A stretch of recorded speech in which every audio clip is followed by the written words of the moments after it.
I'm recording now, so don't talk shit about the government. They don't know what I know. Hey, everybody. It's the Engineering Podcast. I'm Adam. I'm Brian. Hi, I'm Lin.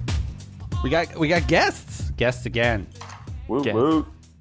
woot. We're not quite deep enough into having done the guests that I don't still...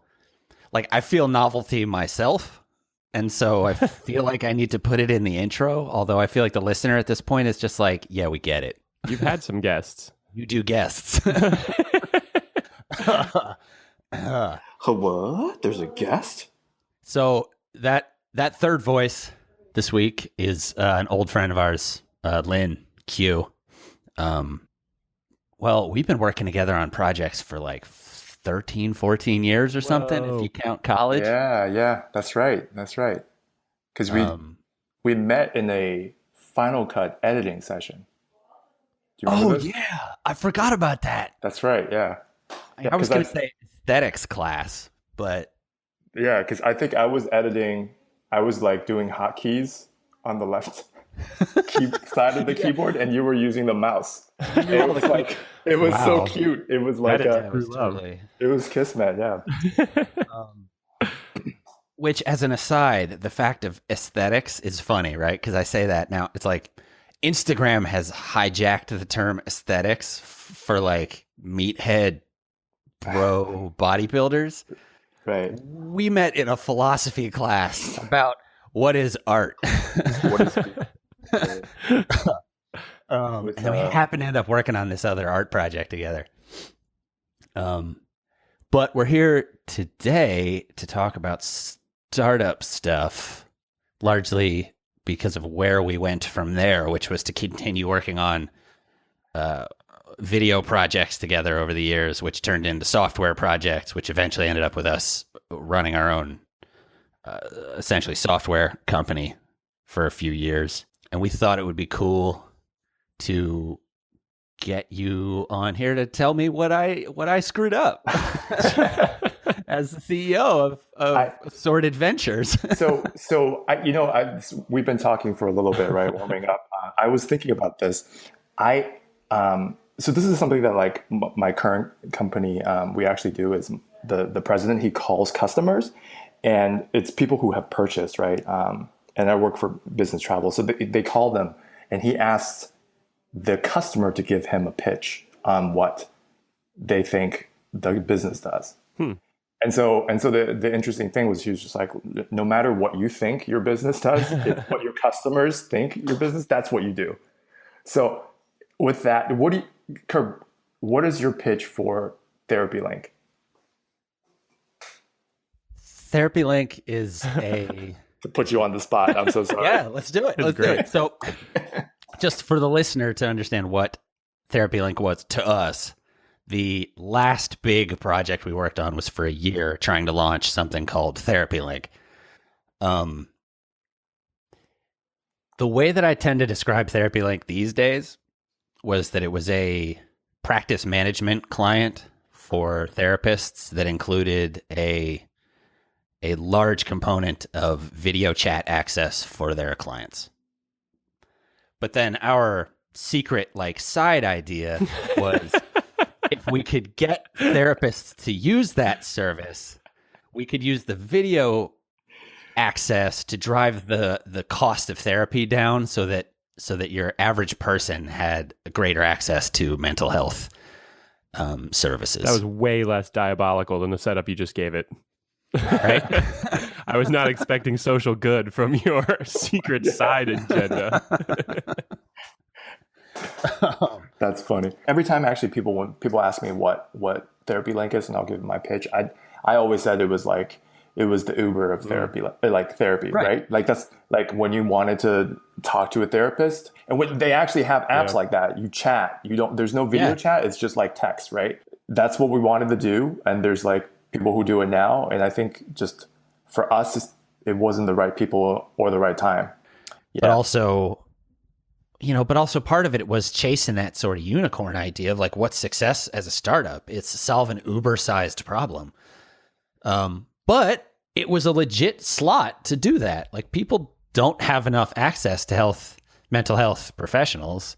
And we saw a window where the mental health professionals have extra time, and with the right tool, they could use that to help the people that need help without this sort of market mechanism in between of they are worth per hour more than these people can afford. If you can cut that down by going, well, shit, you're not using the hour. If we put you over here, people can pay you a reduced rate, but at least you're getting something. I mean, it literally was the Uber of psychotherapy in that regard. But I feel like that's sort of a good introduction for my startup experience and a bit of Lin's. But I thought where we could go with this podcast wise is just a broader conversation about like why you start a startup. I guess, Brian, maybe you could talk a little bit about your experience startup wise. I don't think that's come up too much on the podcast. Yeah, I guess it hasn't really, other than just casual asides.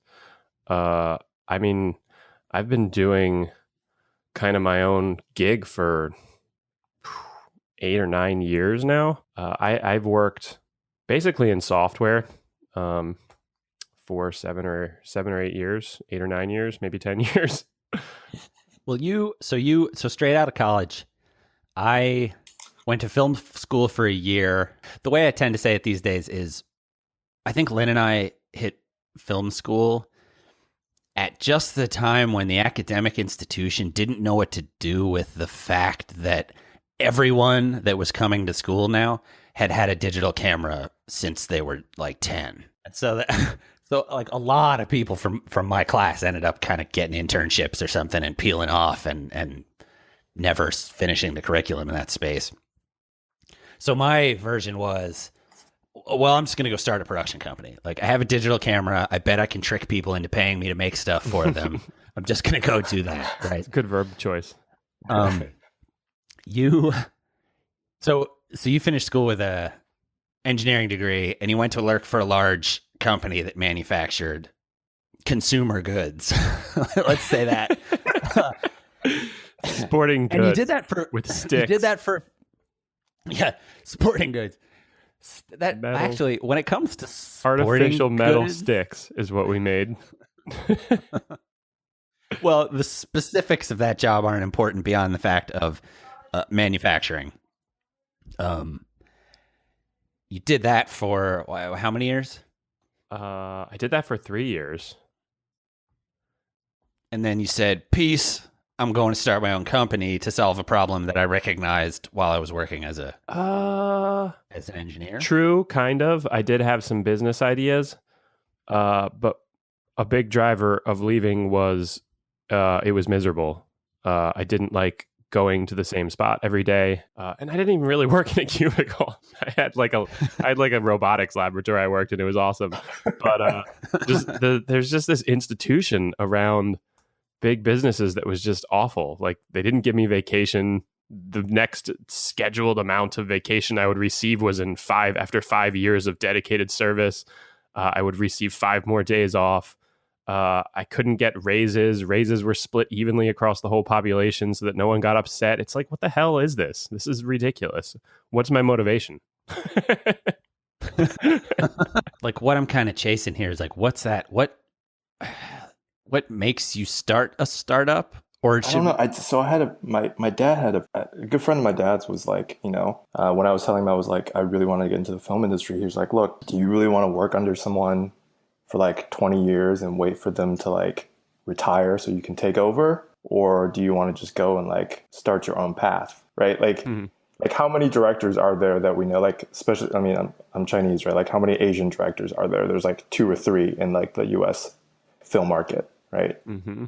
Do you work for them, wait for them to like retire so you could take over? Maybe. Or, do something yourself. And I think that like stuck with me a lot because I was like, I don't really want to wait.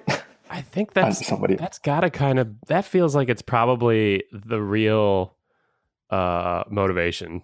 Like at the core, it's I just want to do stuff and kind of feel like I have some control over it. Yeah. I want to feel like I have an impact. And not necessarily that I like am driving everything or controlling everything, because you never are. But that urge to just not feel like I'm just at the whim of another person. At the end of the day, I just have to do what this other person tells me to do all the time, which is a fine line. What you just described for the consumer goods manufacturing company that you worked for, like to make a product out of metal and rubber and then get it to the place where people can buy it, and like you have to get materials and you have to shape the materials and then you got to get them out the other side and then you got to market it so people will buy it, and it just like by necessity it sort of involves this giant mechanism, whatever you want to call it, of like the rules that you just ran through, like they kind of have to be in place, because if every person gets to make a pitch for how much vacation they should get, the metal thing never comes out the other side, because you just spend all your time arguing about what vacation is worth and how that stacks up against your worth for the thing, and it just everything descends into like politics and sociology as soon as you don't just go, this is the rule, we can't talk about it, move on. But when you move into the digital space, the limitations that cause the system to like have to function that way, where it's just like metal's heavy, you got to ship it. Like once you're in the digital space, I think this is why the startup has gotten to be a big thing. You're not necessarily constrained by the things that demand a large organization. You can go start a company like Uber with like 3 people. Just because you can make an app, and if you can get enough people to download it and use it, then, oh shit, you got something, right? I think what has happened is, I think the software industry, this digital space over the last, Silicon Valley was started with hardware, but over the last like 20 years, it's rolled into software, where like the idea is it doesn't cost much to make software. I just spend some time and I write some software in my free time on the weekends, and maybe I get a little business going. And you're right, there's not capital costs. I don't need to go buy a foundry to make metal things to sell to people. The little bit of friction that removed, all it's really done is kind of opened up the world for a younger generation to more rapidly come into a business world when they still have the youthful aspirations of freedom and justice and equality for all. And so you have this younger generation coming in and saying, these old things don't have to be true. We don't have to tell people they only get 8 days of vacation for the first 5 years that they work somewhere.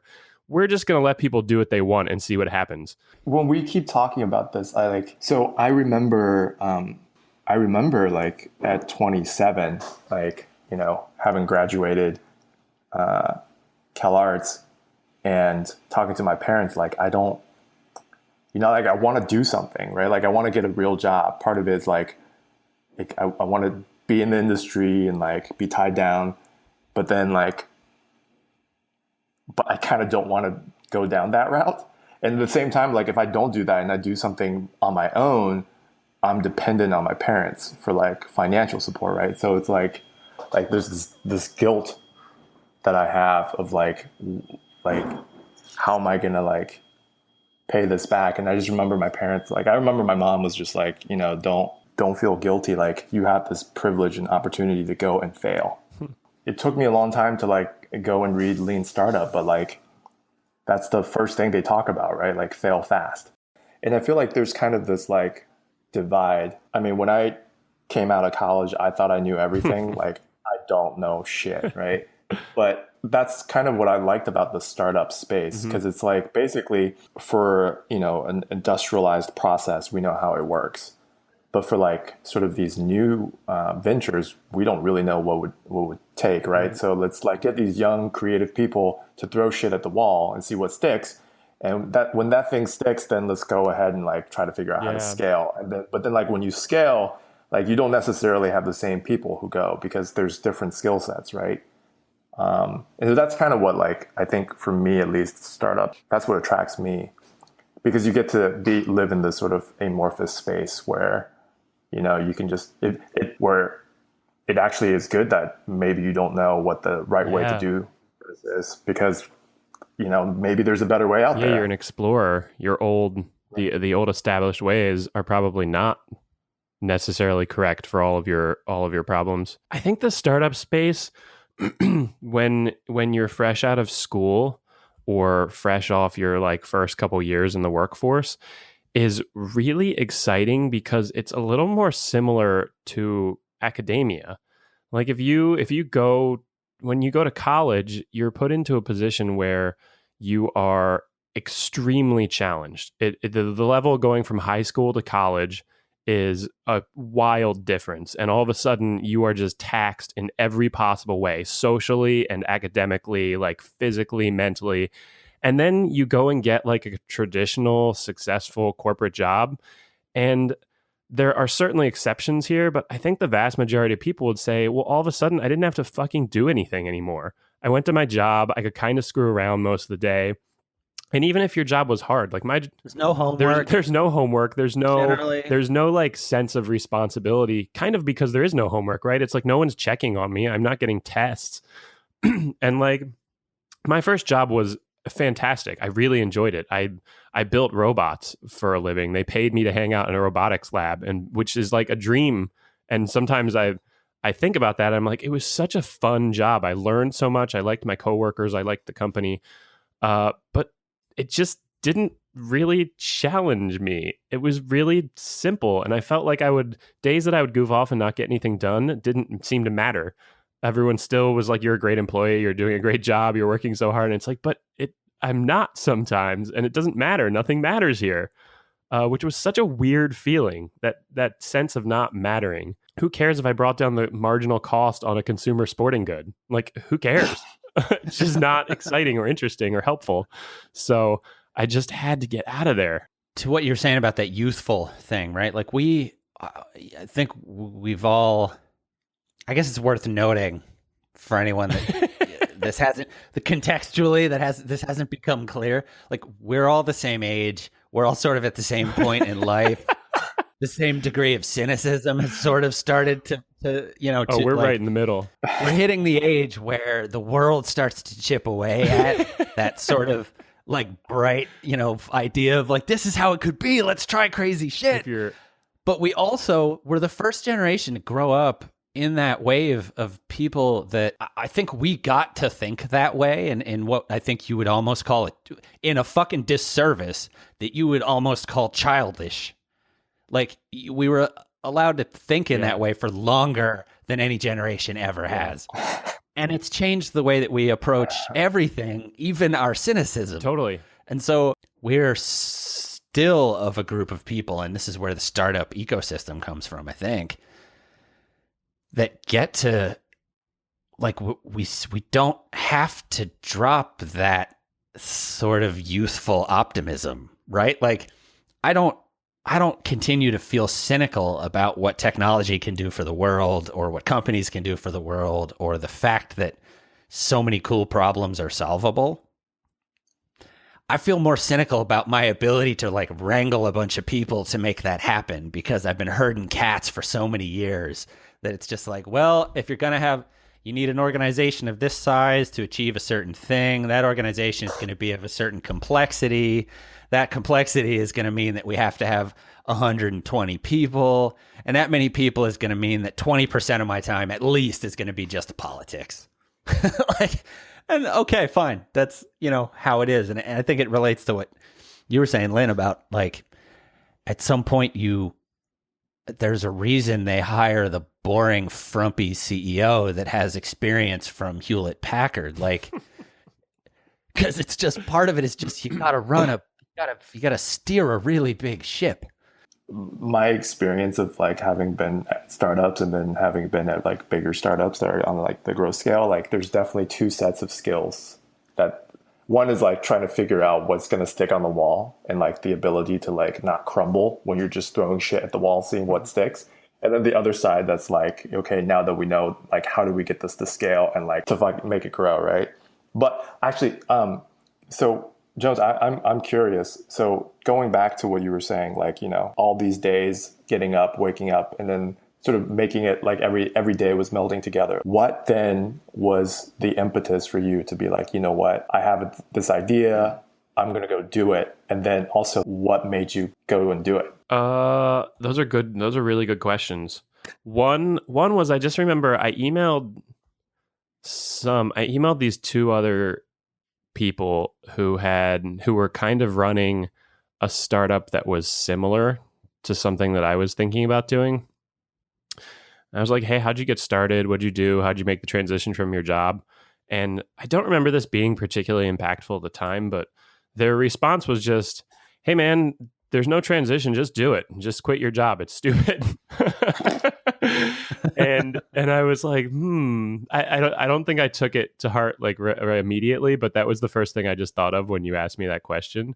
I probably still have that email, and I think that company's still around and it's still doing what it was doing well. But that's kind of been the advice I've given some other people, probably for good and for bad, depending on how you define success or not. But at some point I had enough. I was out, I think. I think part of it was salary. I remember I worked really hard at my job. I don't think I was a particularly good student, because I felt like I was responsible for myself. And so I was like, well, I'm going to get out of this what I want. But in work, I have a tremendous sense of responsibility to the people I'm working for, or working with. And I busted my ass and I got great reviews and I did a really good job and I made a big difference at my company. And when raise time came around 3 years in a row, it was the same for everybody in the whole department, all across the board, people who don't do anything and people who work really hard. And I was just, I couldn't get it. I didn't follow it. And it's a single case there, right? One company that I worked at, but that doesn't necessarily seem to be, gosh, it's so many things. There's so many things that felt wrong about being in a traditional job role. I remember thinking a lot about being free to spend time with kids when I was older.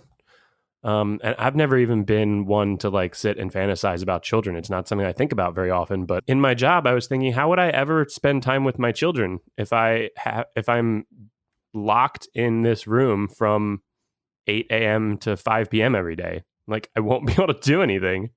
So it's just the whole thing just kind of like felt like it was crushing. I needed what I feel like is the stereotypical culture of modern startups, which is make your own hours, bust your ass when you need to, but take a long weekend whenever you have to, whenever you want to, right? The sentiment that you're expressing is a really relevant thing to look at if you're going to try to figure out, like what future we're cruising toward and how to be prepared for it. I don't even know for sure that you want kids, but you still think about the thing of like, would I have time to spend with kids? Right? Like it's an evolutionary imperative that weighs on you, even if you don't like children. The fact that you can't go outside and run around with your hypothetical There were no windows kids, on my office. Like you can't even think about outside existing because you don't get a window. It factors into the conversation about automation. Like, we don't like those factory jobs. We don't like the job where you're stuck in this sort of rut. And we're heading toward a future where you can replace certain aspects of those jobs with robots. And it's going to happen because it means that somewhere somebody gets to go run around outside with their kids. There are a lot of layers here, So this topic is way bigger than I was thinking when we started talking about it. There's a lot more going on here. I didn't realize how heavy this was all going to feel. I feel like very very dense and introspective right now, in a way that we don't. Right? We could do like 10 parts about this. It's interesting. Yeah, seriously. So I think the place to go from there is like a number of times in the conversation about companies, larger companies versus startups, the word success has already come up, and that ends up being this thing that what is success? Right? In the corporate context, it's just continued growth. And so when you're talking about your big sports company, if you don't keep growing, you're not successful. But that results in all of the things that you're talking about that made you miserable to go to work every day. Yeah, it's interesting. I don't think when I worked for a big company, and it was a very big company, Fortune 1000. It's the main company, the parent company was probably Fortune 50, but I don't think I ever thought of I'm not even sure I honestly really even thought about the word success or failure. I just had a thing I was supposed to do. I just would go to work and I would get a paycheck, and you don't even like notice stuff. You don't even notice your paycheck, right? Like when is a Fortune 50 company not going to ship you your paycheck on time? And so I think success was just this thing that it's measured very personally. It's like, well, did I get that raise I was looking for? Did I get the promotion I was looking for? And when you transition over to a startup world, it's just so different. All of a sudden, your success is like, can I pay my bills? Am I going to get any money this month? Did I land the one contract that's going to keep the doors open? Do my employees get paid? Do the people I'm working with get paychecks? You have responsibility to other people. You have responsibility to a business. You have responsibility to investors, to your family who is off and on paying your bills for you sometimes. I mean, it's a weird ride.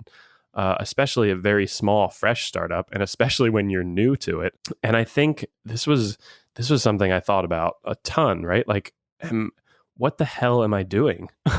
Like, how does this translate to anything else? If this doesn't work out, what the hell do I do after this? I would fall back on this sense that I still firmly believe that I was just being exposed to so much. And I had so many different experiences, and I learned how to do so many different things.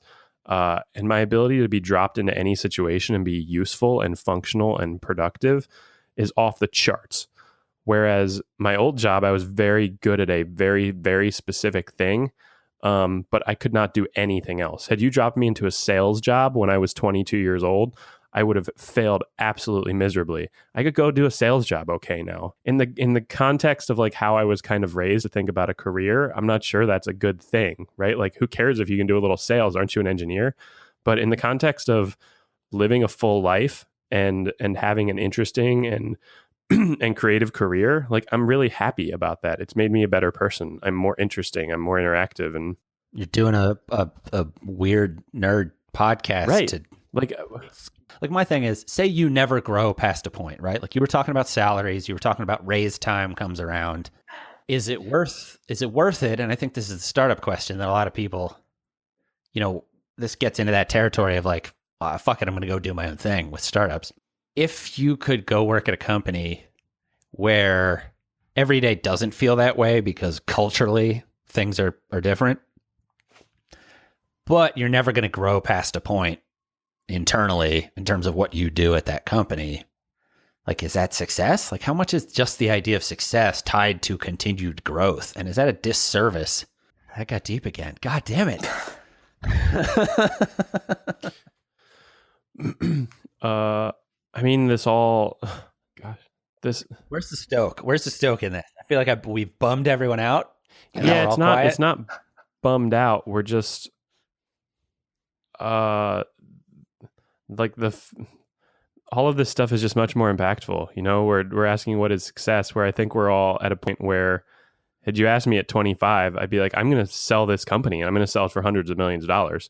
I obviously am, because I read blog posts about other people's companies getting sold for hundreds of millions of dollars all day. So if I read 100 of those, that means mine's going to get sold. So I'm now at a point where I realize that's not really a thing. And I think the whole planet is realizing that everything you read about is not really a thing. It's all bullshit, which kind of puts us back in the position that I was in working at a big company originally. And so I have just a different perspective on all these things. And this is, I'm internally at the same time I'm saying this, judging myself for like getting old and changing my perspectives. But the idea of success just has absolutely nothing to do with any of this bullshit. And it's all just relative. So what's funny is that I remember, like, when I first started at my new job, the president, like, he does like these luncheons. Like, you would, like, first time employees get to like go and just ask him whatever questions, right? And so I remember, like, because we're a startup, my first question was like, what's the end goal, right? Like, are we going to get acquired? Are we like IPOing? Like, what's the thing? And he was like, look, if you've done this long enough, you'll know that that's not the definition of success. The definition of success for us is having a choice. Like once we're at a point where we can choose what we want and essentially choose our own destiny in terms of like, yeah, you know what, like IPO is the next right step, or like getting acquired is the next right step. Having that choice is what is successful. Like most people get acquired or like, you know, IPO because that's the only thing that they can do. Right. And so like and then that kind of like reframed how I'm thinking about it, right? Like like is the definition of success like getting more money from other sources, or is it like having sort of the freedom to choose our own destiny? And I'm like, holy shit. Okay. That's next level startup shit right there, right?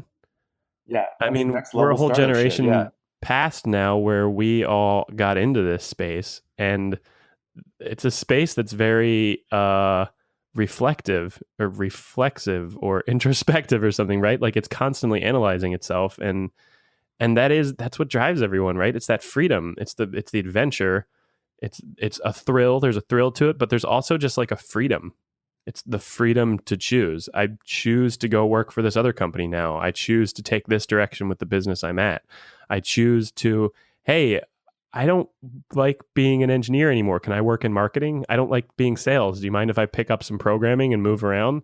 Like that, all that stuff is like, it is part of this culture that I think startup is just not is the word we use right now, but it's the desired business culture that our generation seems to recognize as the direction things should go. And I think it's maybe just the cycle of how stuff works. Because I consistently, yes, for sure. The term Renaissance, the term Renaissance man is a thing that I've always sort of fallen back on, in this idea of like, my whole life I've been an outlier because I really am interested in all manner of different things. I wanted to do sports well. I wanted to do this well. I wanted to do that well. I wanted to do this well. But that also means that well is not A+. Even though like I've resisted specialization my whole life. And it always made me someone that people would go, well, why don't you just do this? And then they would suggest, you know, grand specialization. We're coming off a cycle where the Industrial Revolution pushed against the idea that being broadly qualified at a whole lot of things is not helpful, to a space where it is again.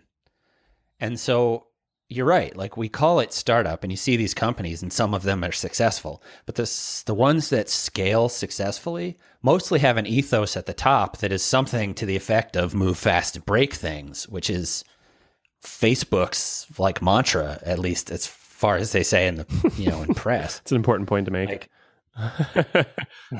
So the idea that you how they dress when they go to parties. So like it seems like success is sort of reframed. We're in the middle of a reframing of success where it used to be about output, right? How much shit can the industrial machine pump out the other side so we can sell it to other people and keep this machine going? Success now seems to be more about this idea of like, how prepared are you to just solve problems using the tools at hand? And like you said, startup, it starts from this idea of like, we call it a startup right now, right? But like, I'm not sure what the equivalent would be in a Renaissance context. Like what do you call Da Vinci, right? We call them artists, but like dude was designing flying machines and shit. Like that's not artist behavior. That's like there's some dudes from that period of time that you're just like, this guy again? All this stuff comes back to creativity. And creativity really is like the engineered embodiment of freedom, right? It's the productive output of your brain being free to not think about the thing that you were just told to think about, to not be tilling the field because you have to feed the family at the end of the week. Creativity like frees your brain to just wander. And I get really frustrated when people say things like, oh, I'm just not creative. Right. That's like a person who can't lift heavy weights saying, I'm just not strong. You have to go lift heavy weights to be strong. And when the at a bigger context here, when art and creativity when creativity is only applied to artistic endeavors, it cheapens creativity. Every single thing that people do is creative. Every sentence that you say is creative. And right, I just made that up. And in a bigger context, I didn't. That was made up long ago, and it's just coming out of me now. But when you find people in positions, in activities, in hobbies, in job functions that they really love and that they really seem to thrive at and be happy in, I think it's because they're getting to be creative in a way that they enjoy.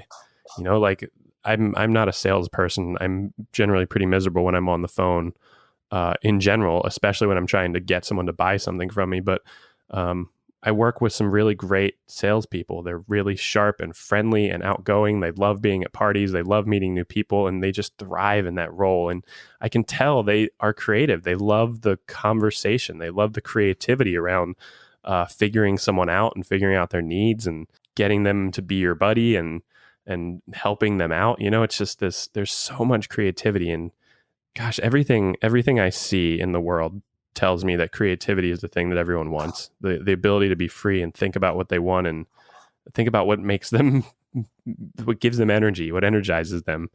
No, it's back to the central, like when you say that and you talk about this idea of creative or artistic and the dichotomy between that and stuff that's not creative, that people are like, well, I can do that, but it's not creative, so I don't consider myself to be creative. It treads on the central conversation of the class that Lin and I met in, aesthetics. Like what is art? And we don't know. Thousands of years people have been arguing about what is art, and they have classes on it in college, and that class in college ends with, hey guys, guess what? We still don't know, but wasn't that fun to talk about for 6 months? Like, but there's this relevant and interesting crossover, which is like, well, then how do you define art in the context of what you were just talking about? Because I think as an engineer, you probably look at mechanical devices and you have the same feelings that if it were a painting, people would be willing to ascribe to art, and not necessarily to a fucking fidget spinner that spins for so long because the bearing is such a remarkable function of engineering. I think that every time I find a new machine at the gym with all the different cogs and wheels and straps and weights and pulleys. How do we bring it back to 16 minutes, what is art? Go. Yeah, right? Or is it more just about the fact that we even ended up at a place where we're all like, whoa, what do we even say? But you ended it in a really cool place that I want to keep chasing, which I think makes people feel stoked about life in general, which is just the idea that you are employing creativity, and creativity is just a muscle that you can practice with on the weekends if you feel like your job is not creative. Or you can even practice at your job that you think is not creative just by being mindful of the fact that, like, you were just asked to solve a problem, whatever it is, and you got to come up with what that problem is. And if it really, really makes you unhappy that you never feel like you're coming up with a new solution to that problem because it just feels like assembly line work, if that really makes you unhappy, then maybe you should quit and just go start a company. Or practice that creativity on the weekend, coming up with what that company would be. I'm struggling with this as the conclusion because I'm looking back to, I'm thinking back to my first job that I left, and it was extremely creative, and I had a ton of freedom to do creative things, and I still had to get out of there. Which I don't think you have to justify, right? But I get fired up by the conversation in the space of, like, when you talk about a system that's so prominent right now, the idea of startups, that if only by small degrees favors creativity over output, that makes me feel better about the world. The fact that the companies that are winning always seem to be ones coming up with creative solutions makes me I guess feel like I know what to do with the future, or what to, like, if what we're chasing is that same old moral,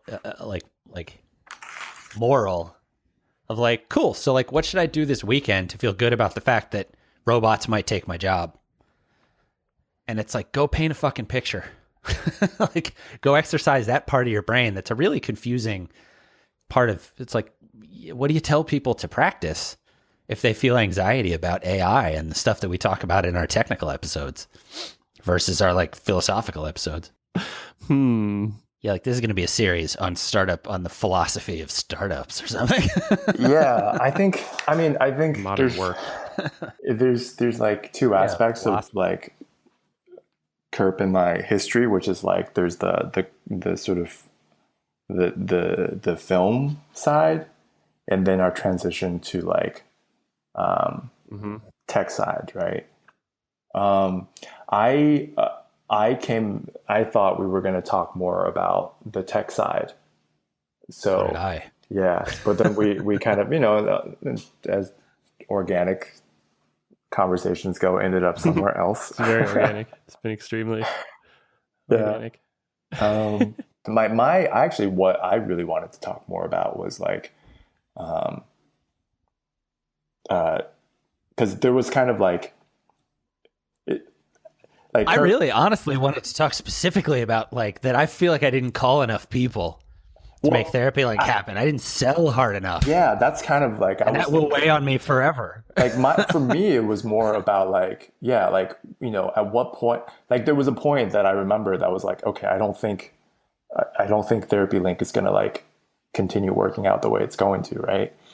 And then how do I and this is like, business wise is a very long relationship. How do I like tell my business partner that like I'm not on the same path? So I think this episode definitely didn't end up being what I think it was, what we had in our notes. But I think what it did probably make us realize is that we should do a bunch more of these. And the real, I think, to sum up what we ended up talking about, it's more just like, I think that conversation was a solid introduction for where we're coming from in terms of our background and startup behavior. So that in the next one, I can just tell you to go listen to this episode to understand where we're coming from. And in the next one, when we do on startups part 2, we can just talk specifically about our projects and what we think we screwed up. Yeah, and what you did or didn't. I have a lot of things that were not commercially successful. You guys did that incredible I'm still very things. proud of. And so where does that fit in the success matrix? I think, right? I think there's I carry a lot of baggage with the projects that I've worked on, because stuff has not always been easy. Stuff has been I've cried in front of my parents like dozens of times. So this stuff's hard. And I kind of feel like had I just been in some other job for the last 15 years, the same kind of thing probably would have happened. But I think it's I think we dig into that in the future episods. But for now, thanks to Lin for hanging out for this accidentally heavy ass conversation. Let me go home and think about my life. Yeah, I hope you enjoy your Saturday. And special thanks as always to our backers on Patreon who help keep this thing going. Throw us as little as $1 an episode. It goes a long way. That address is, we just redid all of our web properties. So if you haven't seen them, you should go check them out. What's the address for Patreon now? I think it's patreon.zengineeringpodcast.com. patreon.zengineeringpodcast.com. And then just Zengineering Podcast wait, we've been digging in on analytics, right? Rate and review on iTunes. That's a pretty big We deal. should record a standard outro, I think. I'm feeling very unprofessional in this episode, Lin. I apologize. It's okay. But yeah, Lin, thanks for hanging out, and thanks for coming over, for buddy. hanging out for another one of these. Yeah, this is fun. Engineering I'm Brian. Podcast. I'm Adam. I'm Brian. Am I supposed to say that? And I'm Lin. Nailed it. Have a spectacularly light morning, everybody. They don't know what I know. So instead of like, hey, that girl's hot, I wonder if she'll date an Asian guy. You know, like I bang my keyboards with hammers. I've definitely done that before. Let's make no mistake.